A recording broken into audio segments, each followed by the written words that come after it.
ಬಹಳ ಸಂತೋಷ.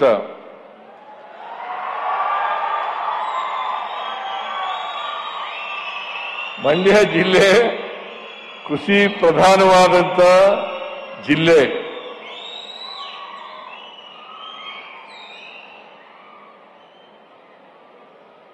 ನಾವು ಅಧಿಕಾರಕ್ಕೆ ಬಂದ ಮೇಲೆ ಮಂಡ್ಯ ಶುಗರ್ ಫ್ಯಾಕ್ಟರಿಗೆ 113 ಕೋಟಿ ರೂಪಾಯಿಗಳನ್ನ ಇಲ್ಲಿವರೆಗೆ ಕೊಟ್ಟಿದ್ದೇವೆ. ಏನಪ್ಪ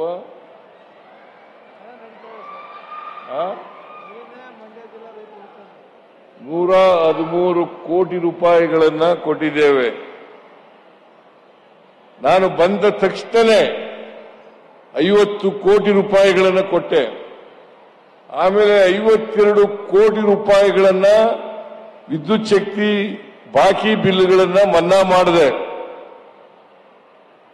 ಅದಲ್ಲದೆ 10 ಕೋಟಿ ರೂಪಾಯಿಗಳನ್ನ ಕೊಟ್ಟಿದ್ದೇನೆ. ಏನಯ್ಯ ಗಂಗಾಧರ?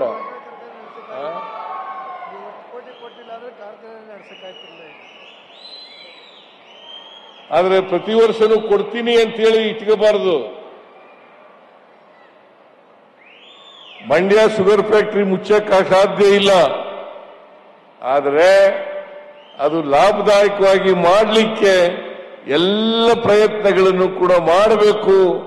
ಮಂಡ್ಯದ ಮಂತ್ರಿ, ಜಿಲ್ಲಾ ಮಂತ್ರಿ ಮತ್ತೆ ಶಾಸಕರುಗಳು ಕೂತ್ಕೊಂಡು ಇದನ್ನು ಚರ್ಚೆ ಮಾಡಿ ಇದನ್ನ ಲಾಭದಾಯಕವಾಗಿ ನಡೆಸಲಿಕ್ಕೆ ಏನ್ ಮಾಡಬೇಕು ಅಂತಕ್ಕಂಥದ್ದನ್ನು ಮಾಡಿದಾಗ ಮಾತ್ರ ಸಾಧ್ಯ ಆಗ್ತದೆ. ಹೊರತು ನಾನೇನೋ ಇದ್ದೀನಿ ಕೊಡ್ತೀನಿ ಅಂತ ಇಟ್ಕೊಳ್ಳೋಣ. ಬೇರೆ ಮಂತ್ರಿ ಬಂದಾಗ, ಬೇರೆ ಮುಖ್ಯಮಂತ್ರಿ ಬಂದಾಗ ಕೊಡ್ಲಿಕ್ಕೆ ಸಾಧ್ಯನಾ? ಇದನ್ನು ನಾವು ಅರ್ಥ ಮಾಡ್ಕೋಬೇಕಾಗ್ತದೆ. ಅದಕ್ಕೋಸ್ಕರ ಮಂಡ್ಯ ಶುಗರ್ ಫ್ಯಾಕ್ಟರಿ ಅದು ಲಾಭ ಅಥವಾ ನಷ್ಟ ಇಲ್ಲದೇನೆ ನಡೀತಕ್ಕಂಥ ರೀತಿಯಲ್ಲಿ ಮಾಡ್ತಕ್ಕಂಥ ಪ್ರಯತ್ನವನ್ನ ಮಾಡಬೇಕು. ನೀವು ಕೋ ಜನರೇಷನ್ ಮಾಡ್ತೀರಾ, ಇಲ್ಲ ಡಿಸ್ಟಿಲರಿ ಮಾಡ್ತೀರಾ, ಏನ್ ಮಾಡ್ತೀರಿ ಅಂತಕ್ಕಂಥದ್ದನ್ನು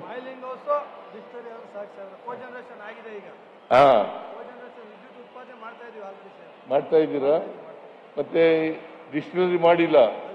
ಪ್ಲಾಂಟ್ ಮತ್ತೆ ಬಾಯ್ಲಿಂಗ್ ಹೌಸ್ ಸದ್ಯಕ್ಕೆ ಬಾಯ್ಲಿಂಗ್ ಹೌಸ್ ಹಾಕೊಟ್ಟು ಹೇಳಿದ್ದಾರೆ ಸಾಹೇಬ್ರು. ಬಾಯ್ಲಿಂಗ್ ಹೌಸ್ ಮಾಡಿದ್ರೆ 60 ಕೋಟಿ ಆಗುತ್ತಷ್ಟೇ. ಇಳುವರಿನೂ ಜಾಸ್ತಿ ಆಗುತ್ತೆ, 5,000 ಪ್ರೆಷರ್ ಆಗುತ್ತೆ. ಮಾಡ್ಕೊಂಡು ಮುಂದಕ್ಕೆ ಡಿಸ್ಟರಿ ಮಾಡ್ತಾರೆ. ಒಂದೇ ಸಲ ಹಣಕಾಸಿಂದ ಮಾಡೋಕ್ಕಾಗಲ್ಲ. 60 ಕೋಟಿ ಒಂದೇ ಮಾಡಿಬಿಟ್ರು ಸಾಕು. ಒಂದು ವರ್ಷದಿಂದ ಯಾವುದು ಸಮಸ್ಯೆ ಇಲ್ಲ ನೋಡ್ಕೊಂಡು ಒಟ್ಟಿಗೆ ಮಂಡ್ಯ ಶುಗರ್ ಫ್ಯಾಕ್ಟರಿ ನಷ್ಟದಲ್ಲಿ ಇರಬಾರದು.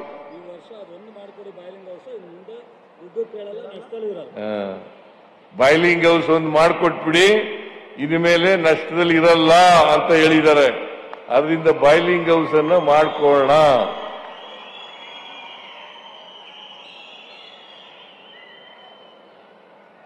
ಆಮೇಲೆ ಈ ಕಾವೇರಿ ನದಿ ಇದೆಯಲ್ಲ,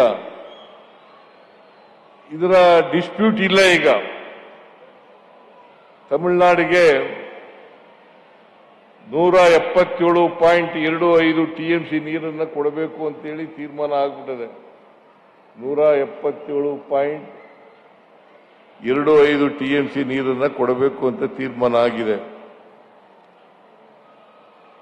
ಅದು ಮಳೆಗಾಲ ಸರಿಯಾಗಿ ಆದಾಗ ಮಾತ್ರ.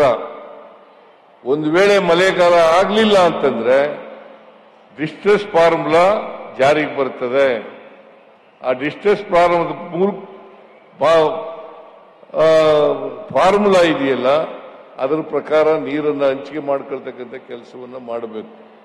ಇವತ್ತು ತಮಿಳುನಾಡಿನವರು 177.25 TMCಗೆ ಮಾತ್ರ ನೀರನ್ನು ಬಳಸ್ಕೊಳ್ಳಿಕ್ಕೆ ಅರ್ಹರಾಗಿರ್ತಾರೆ. ಆದರೆ ಅವರು ಮೇಕೆದಾಟು ಯೋಜನೆಗೆ, ರಿಸರ್ವಾಯರ್ಗೆ ಯಾಕೆ ಅಡ್ಡ ಬರ್ತಾ ಇದ್ದಾರೆ ಅಂತಕ್ಕಂಥದ್ದು ನನಗೆ ಇವತ್ತಿನವರೆಗೂ ಅರ್ಥ ಆಗಿಲ್ಲ. ಅದು ರಾಜಕೀಯ. ಅವರು ರಾಜಕೀಯ ಮಾಡಲಿಕ್ಕೋಸ್ಕರವಾಗಿ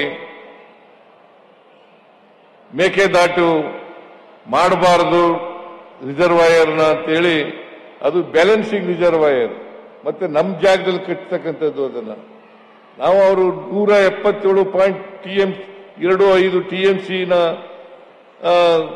ಅಷ್ಟಕ್ಕೆ ಮಾತ್ರ ಅವರು ಇರ್ತಕ್ಕಂಥದ್ದು.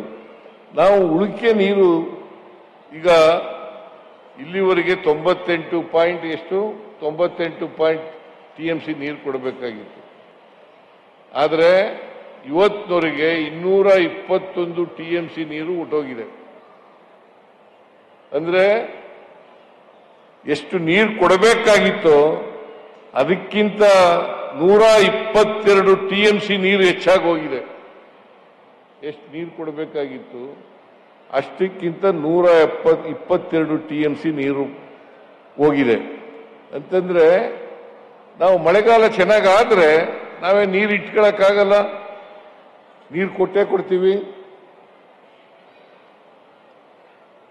ಅದೃಷ್ಟವಶಾತ್ ಕಳೆದ ವರ್ಷ ಮತ್ತು ಈ ವರ್ಷ 2 ವರ್ಷನೂ ಕೂಡ ಒಳ್ಳೆ ಮಳೆಗಾಲ ಆಗಿದೆ. ಕಳೆದ ವರ್ಷ ಈ ವರ್ಷಕ್ಕಿಂತ ಜಾಸ್ತಿ ಮಳೆಗಾಲ ಆಗಿತ್ತು. ಈ ವರ್ಷನೂ ಕೂಡ ವಾಡಿಕೆ ಮಳೆಗಿಂತ ಜಾಸ್ತಿ ಆಗಿದೆ. ನಮ್ಮ ಅದೃಷ್ಟ ಎಲ್ಲ ಜಲಾಶಯಗಳು ಕೂಡ ತುಂಬಿದವೆ. ಕೃಷ್ಣ ಸಾಗರ, KRS, ಕಬಿನಿ, ಆಮೇಲೆ ಹೇಮಾವತಿ, ಆರಂಗಿ, ತುಂಗಭದ್ರಾ, ಆಮೇಲೆ ನಾರಾಯಣಪುರ ಮತ್ತೆ ಅಪ್ಪರ್ ಕೃಷ್ಣ, ಇವೆಲ್ಲ ಜಲಾಶಯಗಳು ಕೂಡ ತುಂಬಿದವೆ. ಈ ಸಾರಿ ವಿದ್ಯುತ್ ಉತ್ಪಾದನೆ ಮಾಡ್ತಕ್ಕಂಥ ಶರಾವತಿ ಅಲ್ಲೂ ಕೂಡ ನೀರು ತುಂಬಿದೆ ಅಂತಕ್ಕಂಥ ಮಾತುಗಳನ್ನು ಹೇಳಲಿಕ್ಕೆ ಬಯಸ್ತಾ ಇದ್ದೇನೆ. ಈ ವರ್ಷ ಒಂದು ವಿದ್ಯುತ್ ಅಭಾವ ಬರಲಿಕ್ಕೆ ಸಾಧ್ಯ ಇಲ್ಲ. ಎರಡನೇದು, ನಮಗೂ ತಮಿಳುನಾಡಿಗೂ ನೀರು ಹಂಚಿಕೆಯಲ್ಲಿ ವಿವಾದ ಬರಲಿಕ್ಕೆ ಸಾಧ್ಯ ಇಲ್ಲ. ಆ ರೀತಿ ಮಳೆ ಸಕಾಲಕ್ಕೆ ಆದರೆ ನಮಗೆ ನೀರಿನ ಸಮಸ್ಯೆ ಉದ್ಭವ ಆಗಲ್ಲ ಅಂತಕ್ಕಂಥ ಮಾತುಗಳನ್ನು ಹೇಳಲಿಕ್ಕೆ ಬಯಸ್ತಾ ಇದ್ದೇನೆ.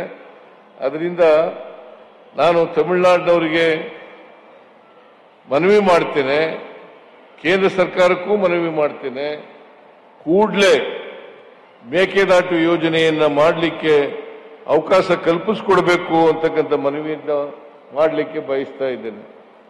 ಇದು ಅನಗತ್ಯವಾಗಿ ರಾಜಕೀಯಕ್ಕೋಸ್ಕರ ತಕರಾರು ಮಾಡ್ತಕ್ಕಂಥದ್ದು ಇದೆಯಲ್ಲ, ಆ ತಕರಾರನ್ನ ಮಾಡಬಾರದು ಅಂತಕ್ಕಂಥ ಮಾತುಗಳನ್ನು ಕೂಡ ಹೇಳಲಿಕ್ಕೆ ಬಯಸ್ತಾ ಇದ್ದೇನೆ.